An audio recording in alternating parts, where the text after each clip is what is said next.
बिस्मिल्लाहिर्रहमानिर्रहीम। अस्सलाम वालेकुम। ना काला तेल, ना कास्टिक सोडा, ना ही मेहनत, ना रगड़ना, बड़ी ही आसानी से काले जले तवे और कढ़ाई को साफ़ करने का आज आपके साथ एक बहुत आसान सा तरीक़ा शेयर करूंगी। इसके अलावा भी कुछ यूज़फुल हैक्स मैं आज आपके साथ शेयर करूंगी जो आपकी डेली रूटीन के कामों को बहुत आसान बना देंगे। तो वीडियो को फुल वॉच कीजिएगा। पसंद आए तो लाइक और शेयर ज़रूर कर दीजिएगा। देखिए, इस तरह से पैकेट की चीज़ें हम लोग इस्तेमाल करते हैं, कॉर्नफ्लावर इस्तेमाल करते हैं, बहुत सारे मसाले इस्तेमाल करते हैं और भी बहुत सी चीज़ें हम यूज़ करते हैं। अक्सर क्या करते हैं बहुत से लोग कि इनको इसी तरह से पैकेट्स में ही रखे रहने देते हैं और कुछ लोग क्या करते हैं, इनको इस तरह से जार्स में फ़िल करके रखते हैं।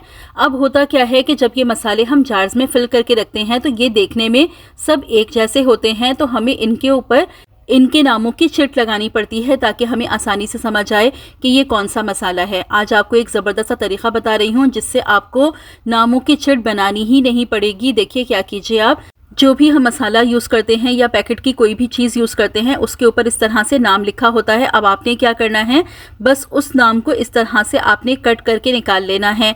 अब देखिए, मैंने इस तरह से इसको कट करके निकाल लिया। अब उसके बाद ले लीजिए आप स्कॉच टेप, और स्कॉच टेप की मदद से जिस तरह से हम लोग नामों की चिट बना के लगाते हैं, बिल्कुल उसी तरह से आप ये चिट्स यूज़ कर लीजिए। देखने में भी बहुत खूबसूरत लगता है और हमारा काम भी आसान हो जाता है। ये देखिए, मेरे पास ये मलाई बोटी की चिट थी, मैंने इस तरह से ये टेप की मदद से लगा ली। अब ये देखने में भी खूबसूरत लग रहा है और हमारा काम भी आसान हो गया। तो इस तरह से आप इन्हीं डब्बों पर से कट करके ये नामों की चिट निकाल लिया करें और इस तरह से इस टेप की मदद से आप इनको इस्तेमाल कर लिया करें। होप कि ये आइडिया आपको पसंद आया होगा। देखिए, टिश्यू पेपर के जो हम रोल लेके आते हैं उसमें इस तरह से अंदर ये कार्डबोर्ड निकलते हैं। इन कार्डबोर्ड्स के मैंने आपको पहले भी कुछ इस्तेमाल बताए हैं, आज एक और इस्तेमाल बता रही हूँ। आप क्या कीजिए, इस तरह से आप डबल टेप ले लीजिए और डबल टेप के छोटे पीसेस कट करके आप इस तरह से इन कार्डबोर्ड्स पर लगा दीजिए। अब इसका एक ज़बरदस्त सा यूज़ मैं आपको बता रही हूँ। आपने क्या करना है, आप अपने किचन की कैबिनेट्स के अंदर इस तरह से इनको लगा दीजिए। अब ये आपके पास एक ऑर्गेनाइज़र बनके बिल्कुल तैयार हो गया है। बिल्कुल कोई कॉस्ट भी नहीं आई, कोई मेहनत भी नहीं लगी और ये ऑर्गेनाइज़र आपके पास तैयार हो गया। आप अपने हिसाब से जो चीज़ें चाहें इसमें ऑर्गेनाइज कर सकती हैं। देखिए, जैसे मैं इसमें स्पून्स लगा रही हूँ, आप स्पून्स या जो भी चीज़ें आप चाहें इनमें सेट करके रख सकती हैं। ये गिरेगा भी नहीं क्योंकि हमने डबल टेप का इस्तेमाल किया है। डबल टेप बहुत स्ट्रांग होता है, आराम से आप इसको इस्तेमाल कर सकते हैं। तो होप कि ये एक छोटा सा आइडिया है लेकिन बहुत यूज़फुल है और आपको पसंद भी आया होगा।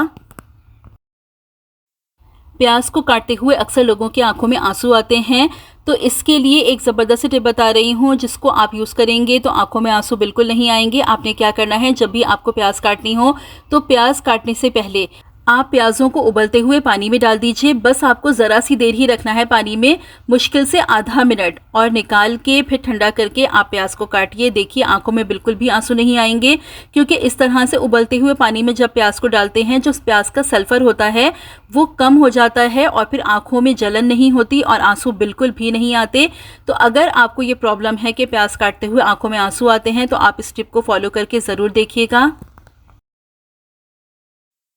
देखिए, एक बच्चे का मेरे पास कमेंट आया था कि इस तरह से मेरे पास स्मार्ट वॉच है लेकिन इसको जब चार्जिंग पे लगाते हैं तो रखने की कोई जगह समझ नहीं आती। स्विच बोर्ड के पास कोई इस तरह का होल्डर नहीं है कि इसको आसानी से रख के चार्ज किया जाए। तो देखिए, मैं एक तरीक़ा बताती हूँ जिससे आपकी ये प्रॉब्लम सॉल्व हो जाएगी। देखें, ये हमारे पास इस तरह से स्मार्ट वॉच है, इसका ये चार्जर होता है।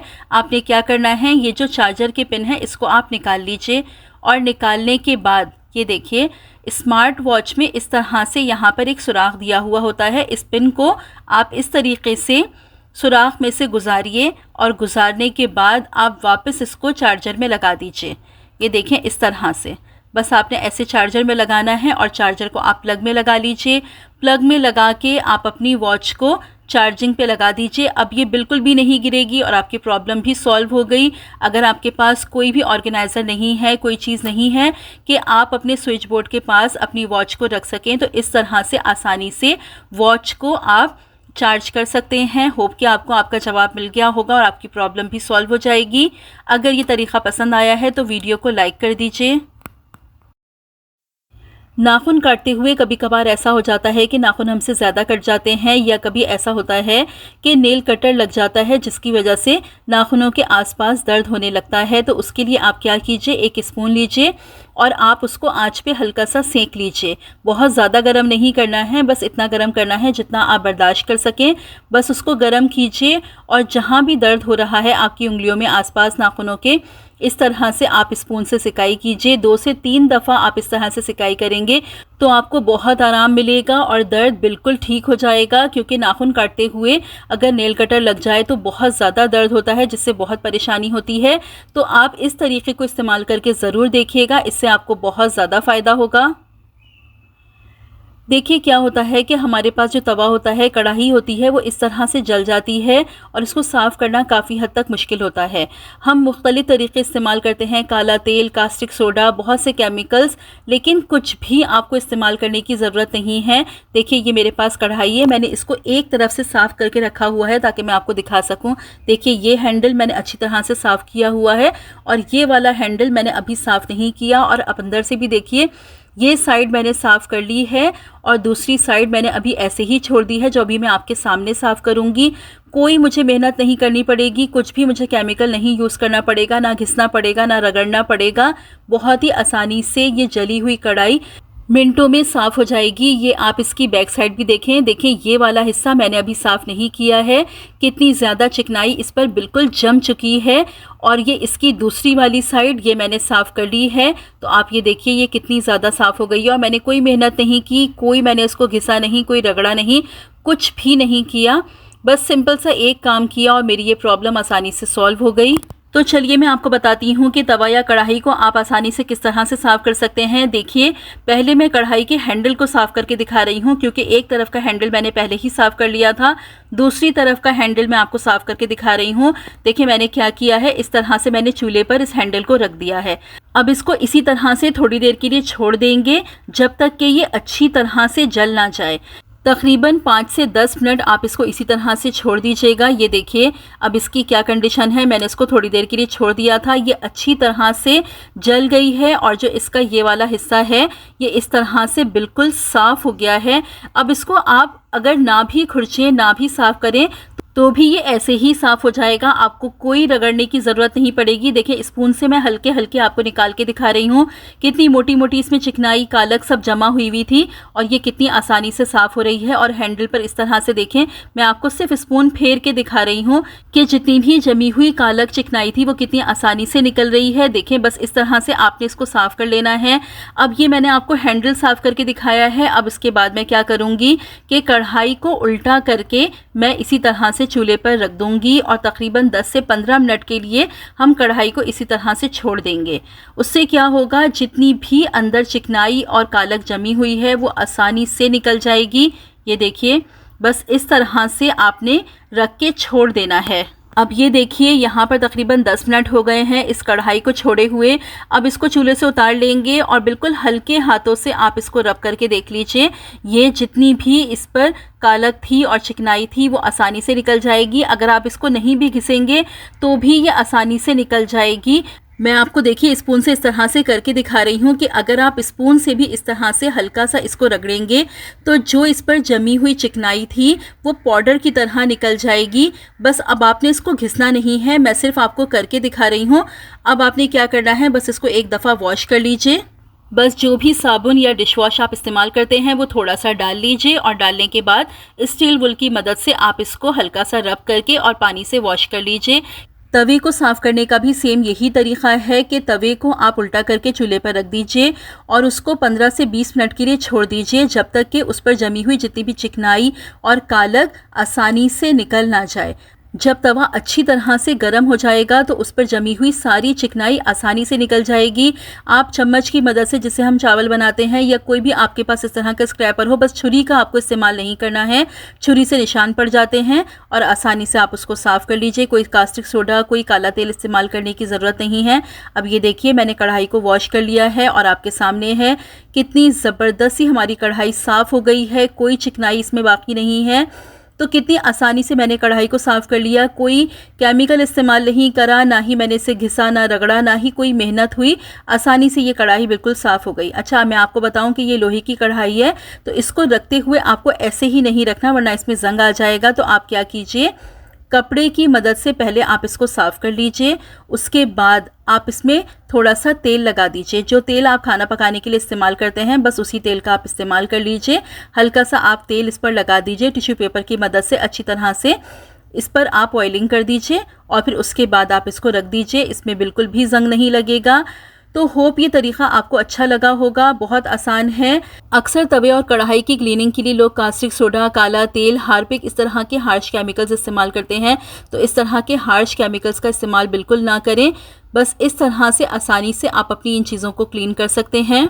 अब यहाँ पर आप बिफोर और एंडिंग रिजल्ट भी देख लीजिए और जल्दी से वीडियो को लाइक कर दीजिए। अगर किसी भी वजह से आपके बाल बहुत ज़्यादा रूखे सूखे बेजान हो गए हैं, बहुत ज़्यादा ड्राई हो गए हैं, बालों में बहुत ज़्यादा फ्रिज है, अक्सर ऐसा होता है कि बहुत ज़्यादा केमिकल्स यूज़ करने की वजह से या बालों में हेयर डाइज़ यूज़ करने की वजह से बाल बहुत ज़्यादा रूखे हो जाते हैं, कभी मौसम के असरात की वजह से भी बाल बहुत ज़्यादा ड्राई हो जाते हैं, तो ये आज का जो ट्रीटमेंट मैं आपको बता रही हूँ ये इतना ज़्यादा इफ़ेक्टिव है। एक बार आप यूज़ करेंगे आपके बाल नरम मुलायम सीधे सिल्की हो जाएंगे। आपको बिल्कुल कोई स्ट्रेटनर यूज़ करने की ज़रूरत नहीं पड़ेगी, कोई केमिकल प्रोडक्ट्स यूज़ करने की ज़रूरत नहीं पड़ेगी अपने बालों को नरम मुलायम और सीधा करने के लिए। यहाँ तक कि शैम्पू के बाद आपको कंडीशनर भी इस्तेमाल करने की बिल्कुल भी ज़रूरत नहीं पड़ेगी। कोई ज़्यादा इंग्रेडिएंट यूज़ नहीं करने हैं, सिर्फ 3 चीज़ों से ये रेमेडी बन के तैयार हो जाएगी। इस रेमेडी को बनाने के लिए आपको चाहिए 1 आलू, मीडियम साइज़ का मैंने यहाँ पर आलू लिया है। आप अपने बालों की लेंथ के हिसाब से क्वांटिटी को ऊपर नीचे कर सकते हैं। अगर आपके बाल लंबे हैं तो आप यहाँ पर 2 आलूओं का इस्तेमाल कर लीजिए। तो आपने 1 आलू ले लेना है। अच्छी तरह से आप आलू को वॉश कर लीजिए। वॉश करने के बाद आप आलू के छिलके हटा दीजिए। छिलके हटाने के बाद आप आलू को कद्दूकश कर लीजिए। देखिए ये जो आलू होता है हमारे बालों के लिए बहुत ज़्यादा फ़ायदेमंद होता है, ड्राइनेस को ख़त्म करता है, फ्रिजी हेयर के लिए बहुत ज़्यादा इफेक्टिव है इसका इस्तेमाल। हमारे बालों में जो डैंड्रफ हो जाती है उसको भी रिमूव करता है, हेयर ग्रोथ को भी स्टिमुलेट करता है, हमारे बालों को गिरने झड़ने से भी रोकता है क्योंकि इसमें बहुत सारे न्यूट्रिएंट्स, बहुत सारे वाइटामिन मौजूद होते हैं। यहाँ तक कि आलूओं का इस्तेमाल सफ़ेद बालों की प्रॉब्लम को सॉल्व करने के लिए भी बहुत ज़्यादा फ़ायदेमंद है क्योंकि इसमें कॉपर की मिकदार मौजूद होती है जो हमारे बालों के लिए बहुत ज़्यादा फ़ायदेमंद है। इसमें जो स्टार्च मौजूद होता है वो हमारे हेयर फॉलिकल्स को नरिशमेंट प्रोवाइड करता है। इसमें जिंक, नाइसिन और आयरन मौजूद होता है जो हमारे बालों को मजबूत बनाता है, बालों की जड़ों को मजबूत बनाता है। अब यहाँ पर देखिए मैंने आलू को कद्दूकश कर लिया है। कद्दूकश करने के बाद अब इसको पकाना है। देखिए कोई भी आप बर्तन ले लीजिए, उसमें आप इसको डाल दीजिए और 1 से 1.5 ग्लास आप पानी शामिल कर दीजिए। उसके बाद आप इसको धीमी आंच पे पकने के लिए रख दीजिए और इतना पकाना है कि आलू बिल्कुल नरम हो जाएं। अब यहाँ पर आप देखें आलू बिल्कुल नरम हो चुके हैं। अब चूल्हा बंद कर देंगे। चूल्हा बंद करने के बाद इसको आप मुकम्मल तौर पर ठंडा कर लेंगे। ठंडा करने के बाद इसको आप मिक्सी में डाल के ग्राइंड कर लीजिएगा। देखिए अब ये बिल्कुल ठंडा हो चुका है। मैंने मिक्सी में डाल के इसको ग्राइंड कर लिया है। इसका इस तरह से एक पेस्ट तैयार कर लेंगे।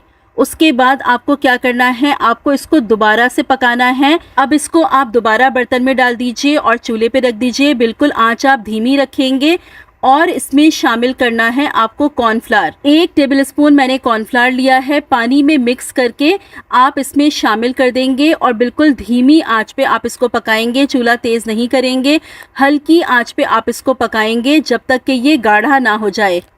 कॉर्नफ्लावर भी हमारे बालों के लिए बहुत ज़्यादा फ़ायदेमंद होता है, हमारी स्कैल्प को डिटॉक्सिफाई करता है, हमारी स्कैल्प को साफ़ करने के लिए कॉर्नफ्लावर बहुत ज़्यादा इफ़ेक्टिव होता है। साथ ही हमारे बालों को नरम, मुलायम और चमकदार बनाने के लिए भी कॉर्नफ्लावर बहुत इफ़ेक्टिव है।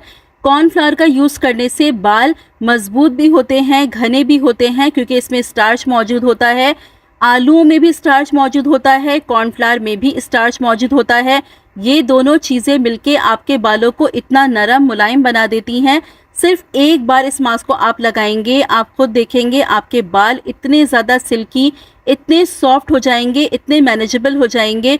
कोई स्ट्रेटनर आपको यूज़ नहीं करना पड़ेगा, किसी किस्म का कोई कंडीशनर भी यूज़ नहीं करना पड़ेगा और नेचुरल चीज़ है, किसी किस्म का कोई नुकसान नहीं है, बल्कि बहुत ज़्यादा फ़ायदेमंद होती हैं ये चीज़ें हमारे बालों के लिए।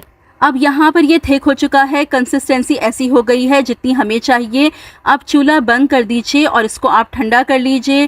ठंडा करने के बाद आप इसको किसी बोल में निकाल लीजिए। अब इसमें आप शामिल कर देंगे 1 टेबलस्पून कोकोनट ऑयल यानी खोपरे का तेल। अगर आपको कोकोनट ऑयल सूट ना करता हो तो यहाँ पर आप आलमंड ऑयल का इस्तेमाल भी कर सकते हैं, जैतून के तेल का इस्तेमाल भी कर सकते हैं। जिसके लिए भी आप कंफर्टेबल हों वो आप यहाँ पर यूज़ कर सकते हैं। बस 1 टेबल स्पून आपको ऑयल शामिल करना है और अच्छे तरीके से इसको मिक्स कर लेना है। अब इसको लगाने का तरीका मैं आपको बताती हूँ कि देखें, जिस दिन भी आपको ये मास्क अप्लाई करना हो उससे 1 दिन पहले आप अपने बालों को शैम्पू कर लीजिए ताकि आपके बाल बिल्कुल साफ़ सुथरे हों और आप जब इसको अप्लाई करें तो आपको रिज़ल्ट अमेजिंग मिले।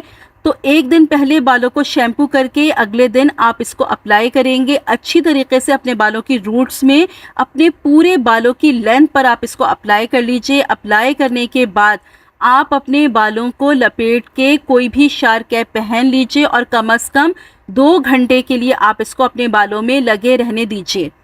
2 घंटे के बाद आप अपने बालों को वॉश करेंगे। पहले प्लेन वाटर से अच्छे तरीके से बालों को वॉश कर लीजिए। उसके बाद किसी भी माइल्ड शैम्पू से आप अपने बालों को वॉश कर लेंगे। शैम्पू को पहले आप थोड़ा सा डाइल्यूट कर लीजिएगा पानी में, उसके बाद ही शैम्पू को इस्तेमाल कीजिएगा। सिर्फ अपने बालों को शैम्पू करेंगे, बिल्कुल भी कोई कंडीशनर अप्लाई नहीं करेंगे क्योंकि कंडीशनर अप्लाई करने की बिल्कुल भी ज़रूरत नहीं पड़ेगी। अगर आप कंडीशनर अप्लाई कर लेंगे तो इस मास्क का रिजल्ट आपको किस तरह दिखेगा। तो सिर्फ आप अपने बालों को शैम्पू कीजिएगा। शैम्पू करने के बाद जब आपके बाल ड्राई हो जाएं तो आप अपने बालों को कोम कीजिएगा और आप रिज़ल्ट देखिएगा क्या अमेजिंग आपके बालों में इसका रिज़ल्ट होगा। सारा फ्रिज ख़त्म हो जाएगा, बालों की ड्राइनेस ख़त्म हो जाएगी, बाल इतने नरम मुलायम हो जाएंगे, इतने सिल्की सॉफ्ट हो जाएंगे कि आपका खुद ही दिल नहीं चाहेगा अपने बालों में से हाथ हटाने का। ये मास्क मर्द, ख़वातीन, बच्चे सभी इस्तेमाल कर सकते हैं। बच्चों को भी आप इसका इस्तेमाल करवाइए। बच्चों के बालों में भी बहुत ज़्यादा ड्राइनेस हो जाती है और इस मौसम में तो ख़ासकर ड्राइनेस बहुत ज़्यादा हो जाती है। तो बच्चों के बालों के लिए भी आप इसको ज़रूर यूज़ कीजिए। इसको यूज़ करके देखिए, इसके रिज़ल्ट आप देखेंगे, देख के आप हैरान रह जाएंगे। फिर आके आपको फीडबैक कमेंट सेक्शन में ज़रूर देना है। वीडियो अगर पसंद आई है तो वीडियो को लाइक कर दीजिएगा, फ्रेंड्स में, फैमिली में शेयर भी ज़रूर कर दीजिएगा और अगर चैनल पर पहली बार आए हैं तो सब्सक्राइब करके बेल नोटिफिकेशन को ऑन कर लीजिए। रखिएगा अपना बहुत सारा ख्याल, मुझे भी अपनी दुआओं में याद रखिएगा। मिलती हूँ अपनी नेक्स्ट वीडियो में। Till then stay safe, stay happy. अल्लाह हाफिज़।